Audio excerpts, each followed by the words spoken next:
नमस्कार दर्शकों, पंडित ज्योतिष चैनल में आप सभी का हार्दिक स्वागत है। आज मैं आपको वैशाख मास के शुक्ल पक्ष की अद्भुत द्वादशी का जो करोड़ों ब्राह्मणों को खिलाने जैसा अक्षय पुण्य लाभ होता है, जो 8वीं को पड़ रही है, पूरा विधि विधान एवं महात्म्य एवं कथा सुनाने जा रहा हूँ। वीडियो पूरा अंत तक देखिए एवं वीडियो देखने से पहले हमारे चैनल को सब्सक्राइब कीजिए, वीडियो लाइक कीजिए।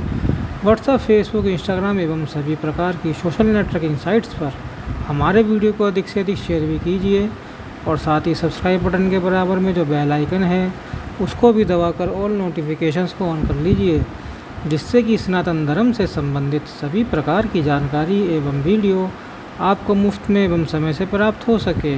दर्शकों, 8 मई को वैशाख शुक्ल पक्ष की द्वादशी है। हालांकि एकादशी और द्वादशी एक ही दिन है। इस तिथि को परशुराम द्वादशी भी कहते हैं अथवा तो रुक्मिणी द्वादशी भी कहते हैं। और इस द्वादशी की महाराज इतनी अद्भुत महिमा है, लेकिन उस महिमा को जानने से पहले मैं आपको एक कथा सुनाऊंगा, एक कहानी, एक प्रसंग सुनाऊंगा। उसको आप सुन लेंगे तो पूरी महिमा आपको समझ में आ जाएगी। प्राचीन काल में कश्मीर देश में देवव्रत नाम का एक ब्राह्मण रहता था। उनके सुंदर रूप वाली एक कन्या थी जो मालिनी के नाम से प्रसिद्ध थी। ब्राह्मण ने उस कन्या का विवाह सत्यशील नामक बुद्धिमान द्विज के साथ कर दिया। मालिनी कुमार्ग पर चलने वाली चंचलवत होकर स्वच्छंदता पूर्वक इधर उधर रहने लगी। वह केवल आभूषण धारण करने के लिए पति का जीवन चाहती थी। उसकी हितैषणी नहीं थी, यानी पति जीवित रहेगा तो वह श्रृंगार कर सकती है। पहले के ज़माने में ऐसा ही हुआ करता था, यदि पति जीवित नहीं है तो कोई श्रृंगार नहीं कर पाएगा। इसलिए यह मालिनी अपने पति का जीवन चाहती थी। बाकी अपने पति से उसे कुछ भी लेना देना नहीं था। रंगारंग कार्यक्रम भी नहीं करवाती थी। वह कभी पति की आज्ञा का पालन करने में तत्पर नहीं हुई। उसी दोष से उसके सब अंगों में कीड़े पड़ गए, जो काल, अंतक और यम की भांति उसकी हड्डियों को भी छेद डालते थे। उन कीड़ों से उनकी नाक, जीवा और कानों का उच्छेद हो गया। स्तन तथा अंगुलियां गल गईं, उसमें पंगुता भी आ गई। इन सब क्लेशों से मृत्यु को प्राप्त होकर वह नरकों की यातना भोगने लगी। 1,05,000 वर्ष तक वह तांबे के भांडे में रखकर नरकों में जलाई गई। 100 बार उसे कुत्ते की योनि में जन्म लेना पड़ा। तत्पश्चात सोवीर देश में पद्मबंधु नामक ब्राह्मण के घर में वह अनेक दुखों से घिरी हुई कुतिया हुई। उस समय भी उसके कान, नाक, पूंछ और पैर कटे हुए थे।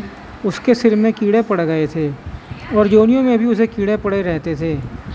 जिस जिस योनि में उसका जन्म होता था, उस योनि में उसे कीड़े पड़े रहते थे। इस प्रकार 30 वर्ष बीत गए। एक दिन वैशाख के शुक्ल पक्ष की द्वादशी तिथि को, यही जो तिथि है जो मैं इसके बारे में बताना चाहता हूँ, वैशाख शुक्ल पक्ष की द्वादशी तिथि को पद्मबंधु का पुत्र नदी में स्नान करके पवित्र हो भीगे वस्त्रों में घर आया। उसने तुलसी जी की वेदी के पास जाकर अपने पैर धोए और देवयोग से वह कुतिया वेदी के पास नीचे सोई हुई थी। सूर्योदय से पहले का समय था, तो देखिए इस द्वादशी को ना आपको भी सूर्योदय से पहले स्नान कर लेना। यह काशी युग जो द्वादशी है तो सूर्योदय से पहले का समय था। ब्राह्मण कुमार के चरणोदक से वह कुतिया नहा गई और तत्काल उसके सारे पाप नष्ट हो गए। फिर तो उसी क्षण उसे अपने पूर्व जन्मों का स्मरण होया। पहले के कर्मों की याद आने से वह कुतिया तपस्वी के पास जाकर दीनतापूर्वक पुकारने लगी कि हे मुनि, आप हमारी रक्षा करें। उसने पद्मबंधु मुनि के पुत्र से अपने पूर्व जन्म के दुराचारपूर्ण वृत्तांत सुनाए और यह भी कहा कि ब्राह्मण जो कोई भी दूसरी युवती पति के ऊपर वशीकरण का प्रयोग करती है, वह दुराचारणी मेरी ही तरह तांबे के पात्र में पकाई जाती है। नरकों में पति स्वामी है, पति गुरु है, पति उत्तम देवता है। साध्वी स्त्री उस पति का अपराध करके कैसे सुख पा सकती है? पति का अपराध करने वाली स्त्री सैकड़ों बार तिर्यक योनि यानी पशु पक्षियों की योनि में और अरबों बार कीड़े की योनि में जन्म लेती है। इसलिए स्त्रियों को सदैव अपने पति की आज्ञा का पालन करना चाहिए। वह कुतिया आगे कहती है कि ब्राह्मण, आज मैं आपकी दृष्टि के सम्मुख आई हूँ।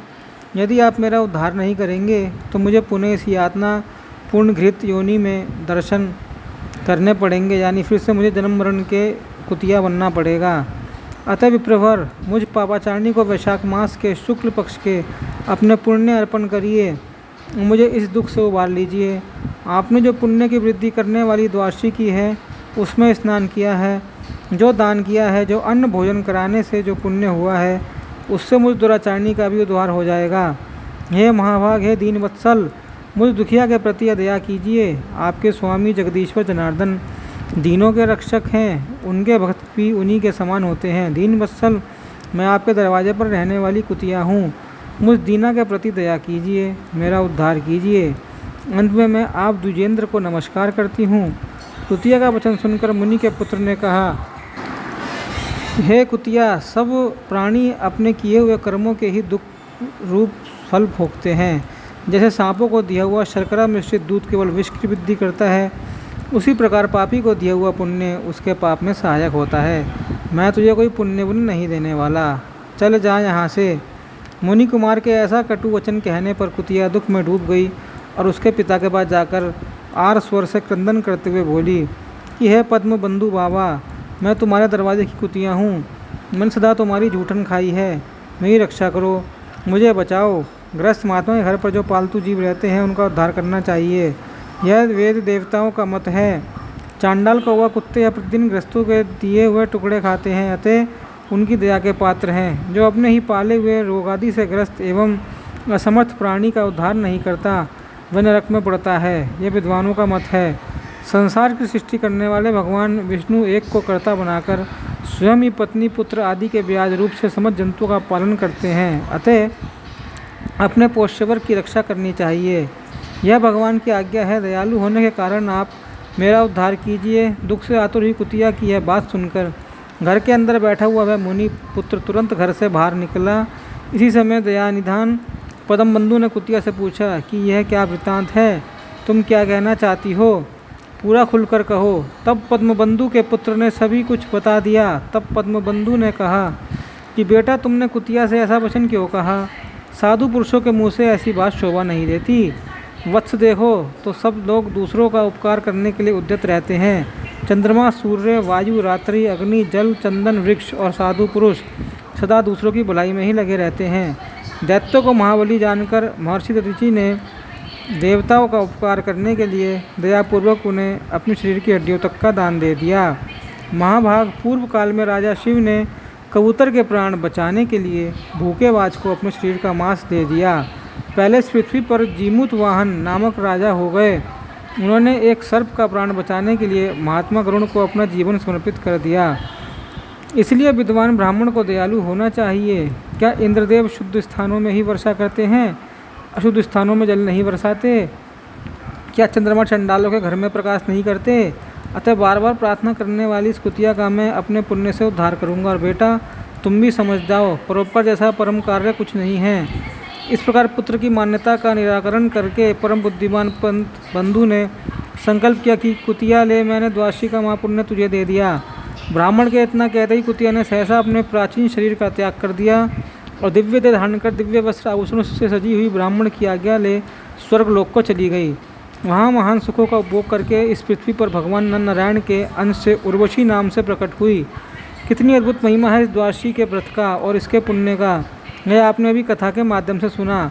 शास्त्र कहते हैं कि वैशाख मास की पवित्र तिथि में शुक्ल पक्ष की द्वादशी समस्त पाप राशि का विनाश करने वाली है। तो देखिए, आपको इस दिन अलग से व्रत उपवास करने की आवश्यकता नहीं है, क्योंकि इस यानी 2025 में वैशाख शुक्ल पक्ष की एकादशी और द्वादशी दोनों एक ही दिन पड़ रही है, 8 मई को। तो आप एक ही व्रत उपवास करेंगे, दोनों का आपको पुण्य मिल जाएगा। इसके साथ आगे शास्त्र कहते हैं, शुक्ल पक्ष की द्वादशी को योग्य पात्र के लिए जो अन्न दिया जाता है, उसके एक एक दाने में कोटि कोटि करोड़ों करोड़ों ब्राह्मण भोजन का पुण्य प्राप्त होता है। देखिए, हम लोग तरसते रहते हैं कि हम एक ब्राह्मण को खिला दें, 1000 ब्राह्मणों को भोजन खिला दें, 1 लाख ब्राह्मणों को भोजन खिला दें। लेकिन यहाँ पर हमारे शास्त्र क्या दे रहे हैं कि वैशाख मास के शुक्ल पक्ष की द्वादशी को यदि आप किसी को अन्नदान करते हैं तो एक एक दाने में कोटि कोटि ब्राह्मणों, करोड़ों करोड़ों ब्राह्मणों को भोजन कराने का महापुण्य आपको मिलता है। तो आप कहेंगे कि महाराज, इस दिन एकादशी है तो हम अन्न कैसे दान कर सकते हैं? तो देखिए, अन्न खाना मना है। लोगों को एक बड़ी भ्रांति है। लोग मेरे को कमेंट पर भी पूछते हैं और ऐसे भी पूछते हैं कि एकादशी है, क्या हमने अन्न को स्पर्श करना है? क्या नहीं, हमने अन्न का स्पर्श कर लिया, हमको पाप तो नहीं लगेगा? जी, ऐसा बिल्कुल कुछ भी नहीं है। अन्न का आप स्पर्श कर सकते हैं, चावल का भी स्पर्श कर सकते हैं, चावल का आप दान भी कर सकते हैं। पकाया हुआ चावल नहीं, पकाया हुआ चावल नहीं, पकाया हुआ अन्न मर्जी है, पर चावल नहीं पकना चाहिए, कच्चा चावल होना चाहिए, जिसको पहले के ज़माने में सीधा सामान कहा जाता था। ठीक है, उसको गठरी में बांध के दिया जाता था। आजकल इस भ्रांति में लोग पड़े हुए हैं कि हम एकादशी के दिन अन्न का स्पर्श करेंगे तो भी पाप लगेगा। ऐसा कुछ नहीं है। आप कच्चा सीधा सामान आप बिल्कुल ब्राह्मण को दान कर सकते हैं। गेहूँ है, चावल है और जो भी आप अनाज है अथवा आटा है, सब कुछ आप दान कर सकते हैं। केवल ब्राह्मण को ही नहीं, ज़रूरतमंद गरीब को भी आप दान कर सकते हैं, जिसको इस चीज़ की अत्यंत आवश्यकता है। समझ गए? आप लोग जो गरीब हो, जो गुरबे हो, उनको आवश्यकता हो, उनको भी आप दान कर सकते हैं। एक एक दाने में करोड़ों करोड़ों ब्राह्मणों को भोजन कराने का पुण्य मिलेगा। ठीक है। शुक्ल पक्ष की एकादशी तिथि में जो भगवान विष्णु की प्रसन्नता के लिए जागरण करता है वह जीवन मुक्त होता है। यानी 8 तारीख को आप जागरण कर लेना। जागरण कैसे किया जाता है बिल्कुल मैं सिंपल ढंग से बताता हूँ। भगवान जहाँ पे भी आपका मंदिर हो, घर के अंदर आप वहाँ घी का एक दिया जलाना। उसकी एक अलग महिमा है, उसका अलग वीडियो बनाया जाएगा। घी का दिया जलाने से एकादशी की रात्रि को क्या होता है, कैसा पुण्य मिलता है। तो घी का आप दिया जलाना और वहाँ पर भगवान के नाम का कीर्तन चलते देना। भगवान के नाम का जब चलते देना, आप कैसेट या यूट्यूब वगैरह से भी प्ले कर लेना, तो भी वह पुण्यदायक होगा आपके लिए। जागरण कर लेना 12 से 1 बजे तक। आगे शास्त्र कहते हैं कि जो वैशाख की द्वादशी तिथि को तुलसी के कोमल दलों से भगवान विष्णु की पूजा करता है, वह समूचे कुल का उद्धार करके वैकुंठ लोक का अधिपति होता है। वैकुंठ लोक का अधिपति यानी केवल वैकुंठ लोक में आपको जाने का अधिकार नहीं, वहाँ का अधिपति, वहाँ का मेन मैनेजर बनने का आपको अधिकार मिल जाता है। बिल्कुल शास्त्र वचन है। मैं एक वाक्य यहाँ पे शास्त्रों का रखता हूँ, अपने तरफ से ग्रंथ कहानी नहीं बता रहा, कपोल कल्पित बात रखने में नहीं मानता। तुलसी दल या वैशाख शुक्ल पक्ष की द्वादशी के दिन भगवान को अर्पण करने से क्या लाभ होता है। अब आप कहेंगे द्वादशी को तुलसी पत्र तो तोड़ा नहीं जाता, तो आप एक दिन पहले तोड़ लेना, यानी 7 तारीख को तोड़ लेना। ठीक है, 7 तारीख को बुधवार का दिन है, बिल्कुल आप ढेर सारा तुलसी पत्र तोड़ कर रख लेना। ठीक है, और द्वादशी के दिन भगवान की पूजा में उसे अर्पित करना। आसपास मंदिर आदि हो तो उसके अंदर भी भगवान को जाकर तुलसी पत्र अर्पित कर देना। घर के अंदर भी तुलसी पत्र अर्पित कर देना। इससे वैकुंठ लोक का अधिपति होता है व्यक्ति। शास्त्र आगे कहते हैं कि जो मनुष्य त्रयोदशी तिथि को दूध, दही, शक्कर, घी और शुद्ध मधु, इन 5 द्रव्यों से भगवान विष्णु की प्रसन्नता के लिए उनकी पूजा करता है तथा जो पंचामृत से भक्तिपूर्वक श्री हरि को स्नान कराता है, वह संपूर्ण कुल का उद्धार करके भगवान विष्णु के लोक में प्रतिष्ठित होता है। तो यह जो है दूध, दही, घी, शक्कर आदि से, पंचामृत आदि से, ये आपको ना जिस दिन आप पारण खोलेंगे यानी 9 तारीख को आपको यह करना है। ठीक है, समझ गए? फिर से आप वीडियो सुन लेना। यदि समझ में नहीं आए तो मैं एक एक डेट बताते जा रहा हूँ। वैशाख शुक्ल द्वादशी में मनुष्य जो कुछ पुण्य करता है वह अक्षय फल देने वाला होता है। महाराज, आप इस दिन यानी 8 तारीख को जो भी आप दान पुण्य करेंगे वह सब अक्षय फल देने वाला होगा। यानी कालांतर में जन्म जन्मांतरों में भी इस पुण्य का नाश नहीं होगा। आप न कितने भी पाप में लिप्त हो जाएं, पापों का पहाड़ आपके पास हो, लेकिन यह पुण्य आपका अक्षय कंटेंट बना रहेगा। यह शास्त्र आज्ञा में दृढ़ होकर आपके पुण्यों की कमाई करिए। यह मैंने शास्त्रों की बात निकाल कर बताई है, तो देर किस बात की, आप पहले से तैयारी रखिए और यह वीडियो सबको शेयर करिए ताकि सबको लाभ मिले। वर्ष में एक ही बार ऐसा योग आता है, वैशाख माह के शुक्ल पक्ष की द्वादशी, और 2025 में एक ही साथ आ रहा है एकादशी और द्वादशी। अलग अलग से व्रत नहीं करने की आवश्यकता है। एकादशी का व्रत कर लेंगे, द्वादशी का भी हो जाएगा, है ना। बड़ा सुंदर योग। ठीक है, फिर मिलते हैं। जब तक हमारे चैनल को सब्सक्राइब कीजिए और वीडियो को अधिक से अधिक शेयर कीजिए। ओम नमो नारायण। ओम नमो भगवते वासुदेवाय।